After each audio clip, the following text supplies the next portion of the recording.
Ang kabilugan kan mga baretang kinalap kan pinagsarong puwersa kan News Center as in Mega Force Patrol. DCGB Bareta alas 12. DCGB Bareta alas 12. Mga pinakahuring pangyayari sa Kabikolan, sa nasyon, as in ibang parte kan kinaban. Iba Bareta na ngunyan. DCGB Bareta alas 12. Ngunyan ang sa indong tagapagbareta. Marhay na ito mga tugang, Lunes po ngunyan, petsa 10 sa bulan kan Enero 2022. Ini ang bareta alas 12 asin ako po ang sidong tagapagbareta, Marbilad daing iba. And outside dance kasi ito yung darakulang mga bareta sa lado lokal. Kampanya kontra sa loose firearms pagkakusugong kan Albay PPO. 15 tripulantes kan barkong biyaheng Piyuduran Masbate ipapayaram ngunyan na daw sa RT-PCR test matapos magpositibo sa COVID-19 sa ginibong antigen test. Case detection inagad na pakusugon kan Department of Health. Mas striktong guidelines planong ipasunod sa probinsya kan Albay. Sa lado nasyonal, alert level 4 sa NCR day paman kaipuhan. Klase asin trabaho sa UST suspendido po ngunyan sa Enero 15 dahil sa COVID-19. Pag-ako ng COVID patients limitado na sa Philippine General Hospital. Philippine Coast Guard nagpadarana ng swabbers sa maniba-ibang ahensya di opisina di gobyerno. Sa ibang nasyon, 19 katao kaibaan siyam ng mga aki gadan sa nangyaring sulo sa New York City.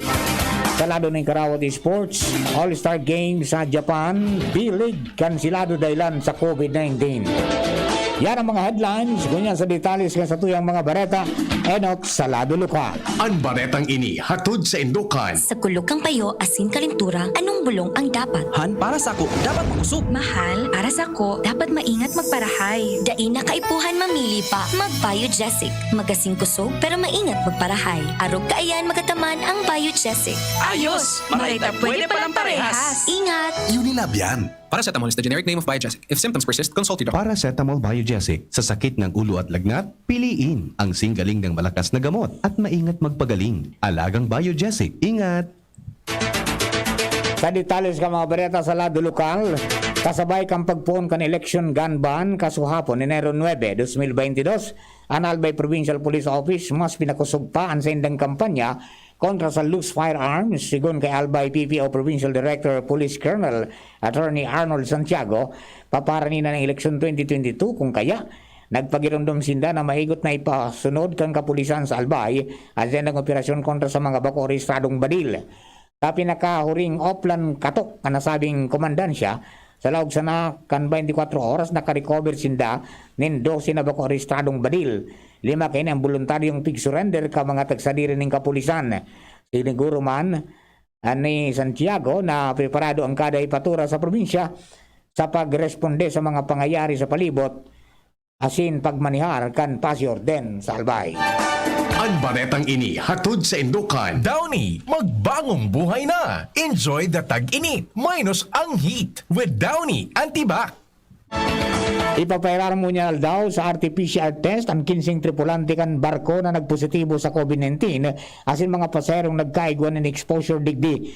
Sigun ini kay Masbate Provincial Disaster Risk Reduction and Management Office Operation Chief Dennis Fernandez Kunsain pon alas 16 aga kasuhapon Enero 9, 2022 para mentas na sinuspindir ang biyahe kang gabos na barko haling Piyuduran pasiring sa Masbate matapos na 15 sa mga crew kay ni ang nagpositibo sa antigen test.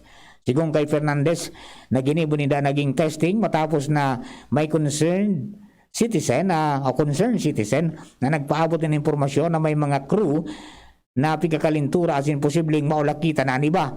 Sigong kay Fernandez, oras na magluwas ang resulta kan swab test saka mapaluwas din abiso ang PDRR mo Masbate kung na rin tutugutan na magbiyahe ang mga barko.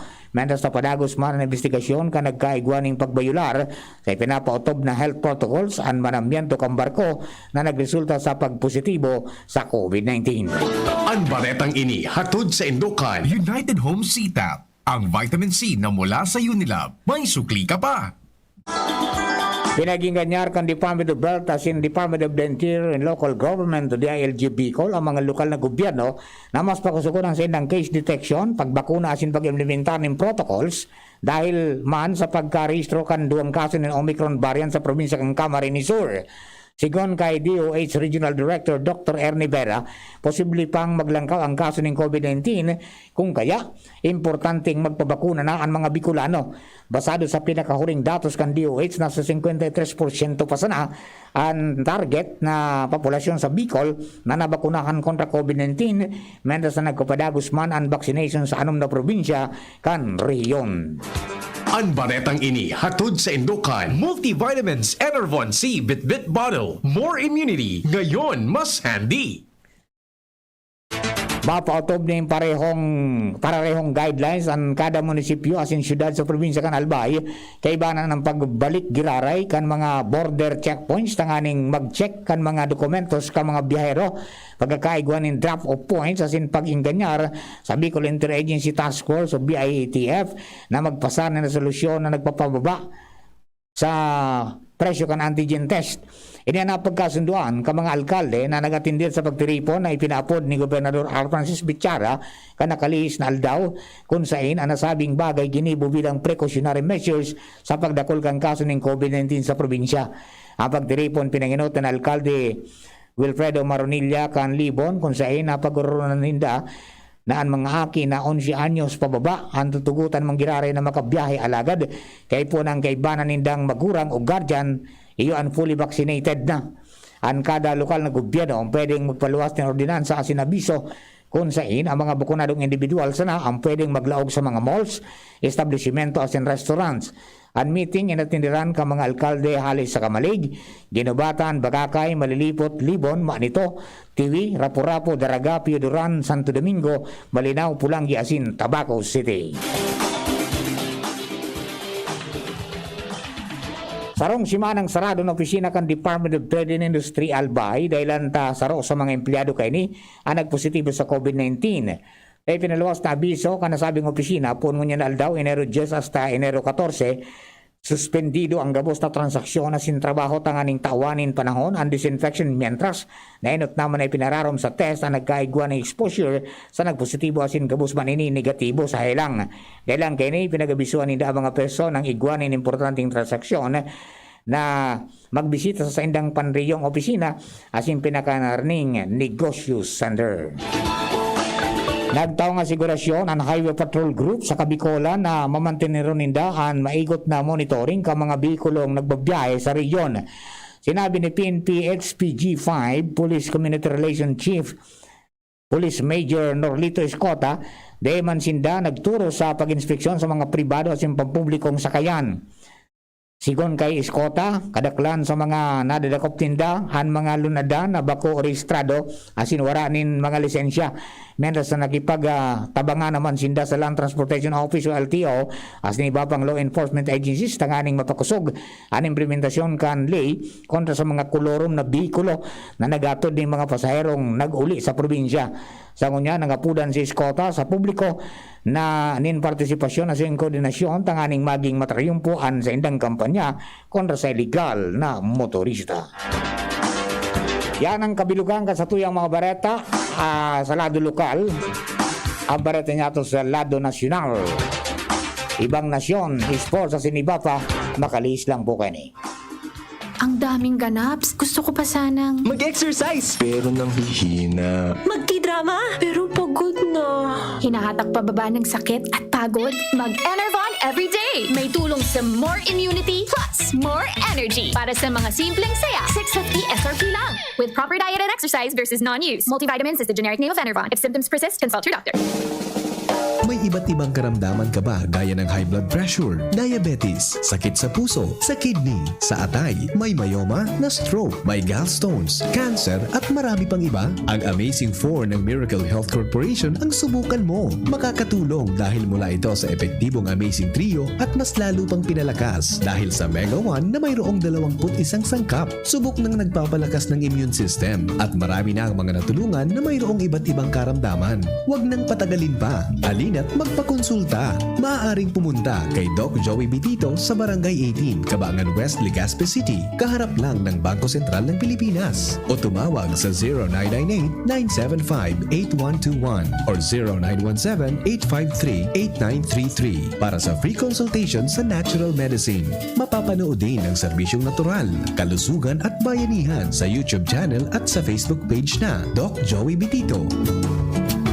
Ang health tip na ini hatod sa Indo, kan Robust Dietary Supplement for Men. Ang komunikasyon, importanteng parte kan relasyon. Pagkaigwanin bukas, asin honestong pakikipaghuron sa imong partner para mas komportable nindong pag-ulayan ang mga pangangaipo, kahaditan, asin kagustuhan para mas papakusog ang tiwala, asin marhay na pag-ibanan. Ang health tip na iyan hatod sa Indo kan Robust Dietary Supplement for Men. Robust astig to. Importanteng pagirumdom. Ang Robust bako bulong. Asin di pwede gibuho na pambulong sa anumang klaseng helang. Initabi si Kapitana G. Samaro Mobio, ni Kanablang Bulod Pidoran Albay.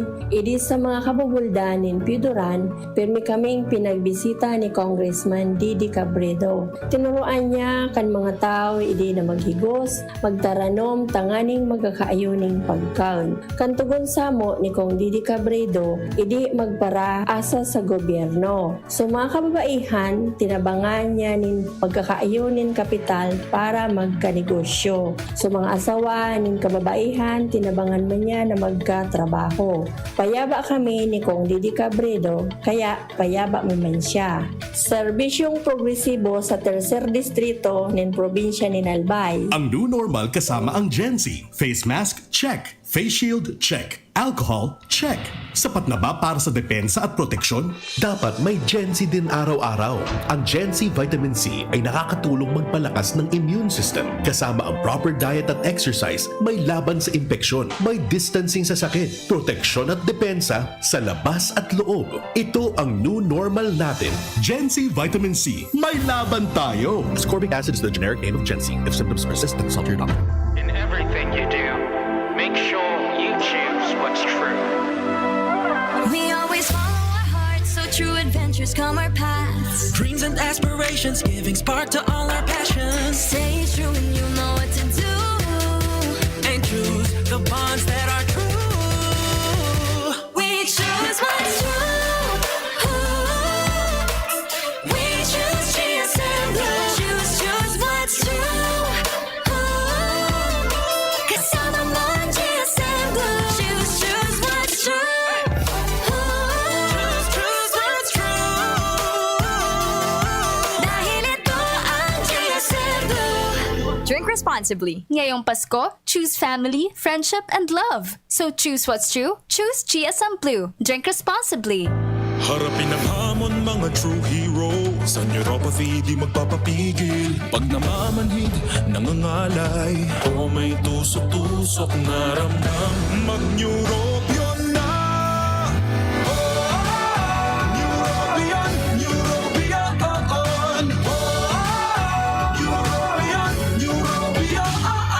Take clinically proven Neurobion. It helps treat nerve damage and helps regenerate the nerves with proper diet and healthy lifestyle. Vitamins B1, B6, B12 is the generic name of Neurobion. If symptoms persist, consult your doctor. Para sa lubos na seguridad ng ating bansa laban sa anumang variant ng COVID-19, tayo ay nagpatupad ng 10-day facility-based quarantine para sa lahat ng papasok sa ating bansa, kasama na ang mga returning Filipinos. Sila rin ay kinakailangang i-test gamit ang RT-PCR sa ikapitong araw. Kinakailangan rin na sila ay sumailalim sa home quarantine sa loob ng 4 na araw sa kani-kanilang mga LGUs. Importante ang mga hakbang na ito upang matiyak natin na ang muling pagkikita ng ating mga pamilya ay ligtas mula sa peligro ng COVID-19. Ang kaligayahan ng ating pamilya iligtas mula sa kontravida. Robust Dietary Supplement for Men. Sabi nila, ang tunay na lalaki, matibay, magaling at matikas. Samahan mo pa ng Robust. Gawa ito sa Epimedium Extract, L-arginine, Songaria Cynomorium at GABA. With proper diet and exercise. Para makasiguro, bumili sa mga Mercury Drugstores nationwide. Robust, 65 pesos SRP per tablet lamang. Robust para sa mga kalalakihan. Hatid sa inyo ng ATC Healthcare International Corporation, your trusted life ally. Mahalagang paalala, ang Robust ay hindi gamot at hindi dapat gamitin panggamot sa anumang uri ng sakit. Robust Dietary Supplement for Men. Sabi ninda, ang tunay na lalaki, matibay, maurag, asin matikas. Sabayan mo pa, Key Robust. Robust, 65 pesos SRP per tablet sana. Para makasiguro, magbakal sa Mercury Drug, Southstar Drug, Watsons, Rose Pharmacy, TGP, Pure Gold, SM Supermarket, Alpha Mart, mga butika, asin sa mga supermarket nationwide.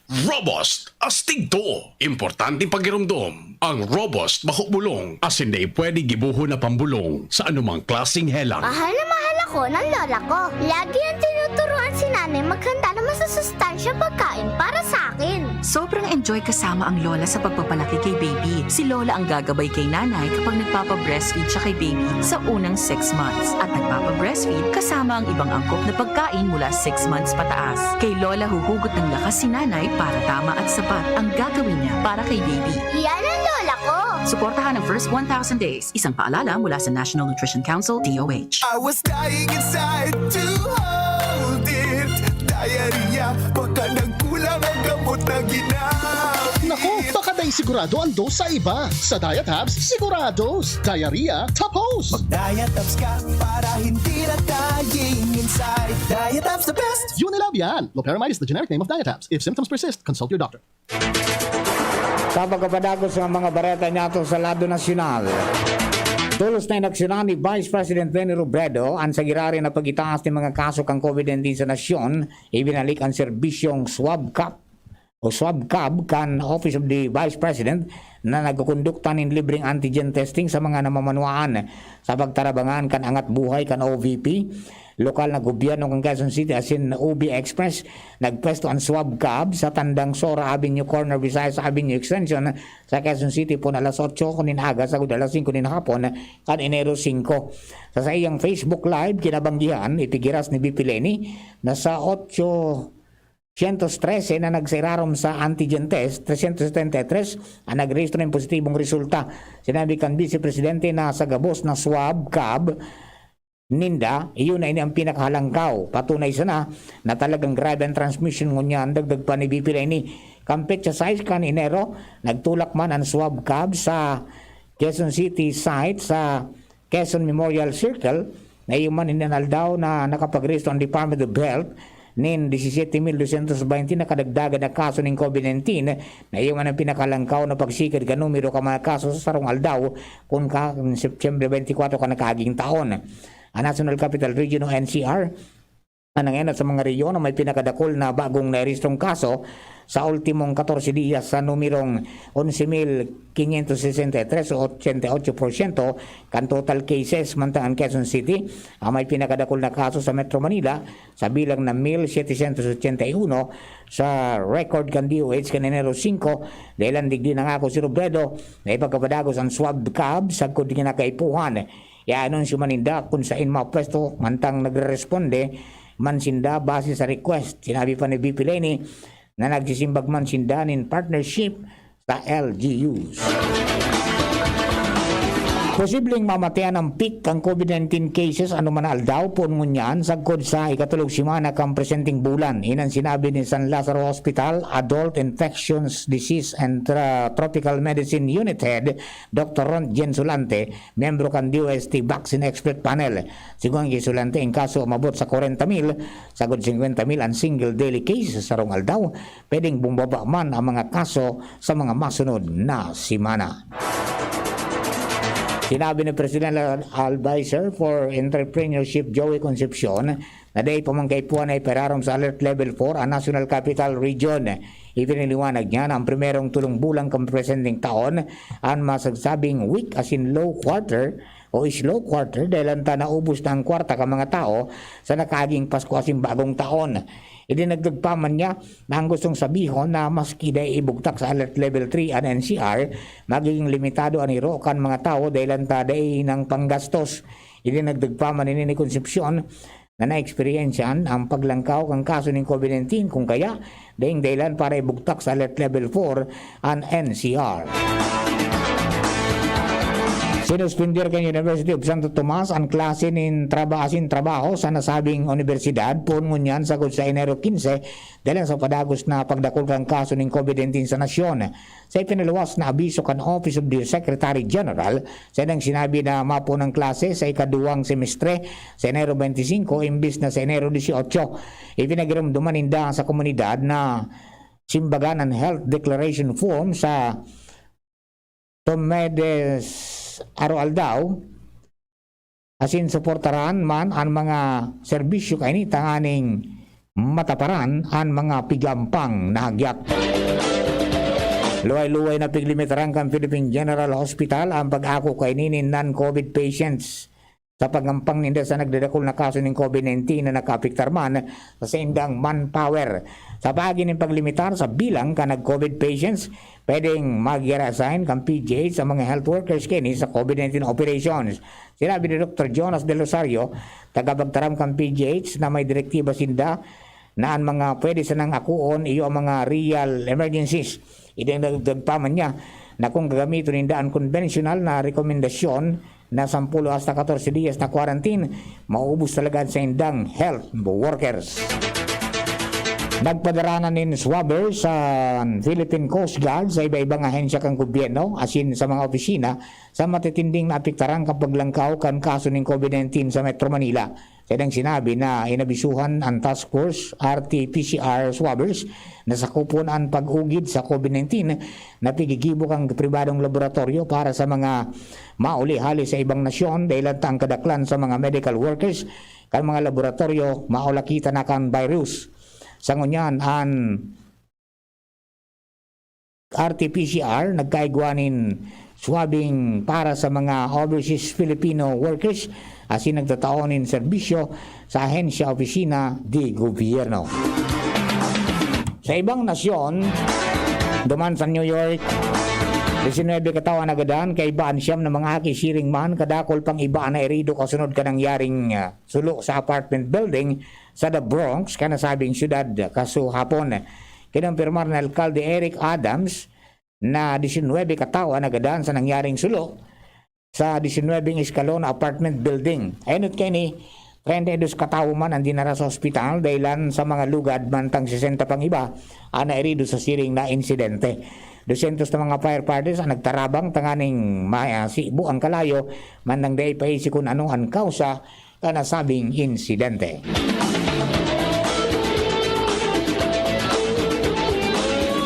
Sa lado ni Karawati Sports, hinansilar kan Japan B-League ang sa indang all-star event na dapat gibuon sa Enero 14 asin 15 sa Okinawa. Inidelan sa padagos na pagdakol ng kaso ng COVID-19 sa B-League players kung saan nagkapir ang players asin team staff ang piglalauban na close contact sa mga ini. Sinabi ni B-League Chairman Shinji Shimada na preparado na kuta sinda alagad kinakaipuhan na kansilaron na aktibidad tanganang dahin na maglakop ang virus. Nagkapir ang Pinoy man na players ang piglalauban kuta nang magpartisipar sa all-star event. Sa tuyang bareta sa siyensya at teknolohiya, igwa na ngunya na bado na literal na nagdadakula mantang nagtatalubo si baby. Gibo ini sa pigapod ka mga eksperto sa siyensya at teknolohiya sa kinaban na futuristic threads and futuristic pants and shirts na ini pwedeng isulog ka mga aki na may edad 6 months sagod 3 anyos. Ang stretchy fabric o telang ini sigun sa mga eksperto wind resistant asin waterproof. Madali ining labahan asin minadurar sa good nin halawig na taon maski sigida ang gamit kay ni. Dahil digdi na babawasan ng basura asin tipid pa sa kantidad kang pagbakal nin bado para sa mga aki. Ini inimbento kang British designer na si Ryan Yario Masin. Istorya na iiba. Sa satuyang espesyal na istorya, birang kambal na magkaibaan aldaw ng birthday, pero wala nang mas bibihira pa sa kambal na magkaibang taon kan pagkamundag. Ipinangaki ni Fatima Madrigal ang sendang baby na si Alfredo sa California kadakaging alas 11:45 ng banggi kan Disyembre 31, 2021. Alagad pagabot ng alas 12 ng aga, nagsunod na iniluwas ni Fatima ang kakambal na ni Alfredo na si Aileen. Kaya ang birthday ni Aileen Enero 1, 2022. May gabat na 5 pounds si Aileen. As iniyuman ang kinatinotong baby na ipinangaki sa Natividad Medical Center sa taon 2022. Sarong pambirang pagkakataon na ang kambal na umboy ipinangaki sa magkaibang taon. Sigon sa estimate, taro sa 2 milyon na padis ng kambal sana nangyayari ini. Sigon kay Dr. Ann Abril Arias na nagpaki sa kambal, nasaro ini sa pinakamemorable na nangyayari sa iyang karir. Enero 10 kan taon 1903 o 1903 kan pigir-organisar sa pagikan Public Act No. 593 o an act of regulating the practice of dentistry to in the Philippine Islands and Board of Dental Examiners. Anlay nag-empower sa Commissioner of the Health Major E.C. Carter kan United States Medical Department na mag-appoint ng miyembro kang kainatinoting Board of Dental Examiners. Kan Pebrero 5, 1915, ipinasara kang Kongreso ng Pilipinas ang Act No. 2462 na may kinaraman sa bagong regulasyon para sa eksaminasyon ka mga dentista asin and practice of dentistry digdi sa Pilipinas. Mga tugang yan na po ang kabilugan kan sa tuyang pangalas 12 mga bareta. Kinipo na singiralap sa DCGB News Bay. Sa pangalas ng nakaibanan sa pagbabareta, sa pagsurat ka mga bareta, kasabay ta sa newsroom sina News Director Edwin Peralta, siling man si Angel Mustasa. Lado Technical, kasabay ta June Napulis. Happy birthday! Sa pagaraman ni Francio May Boras, nakapasadong naging tagapagbareta, Mardila daing iba, sadit sada, pero tiyan. Thank you and God bless. God bless the Philippines. Sa indong nadangog ang mga darakulang bareta, ngunyan na alda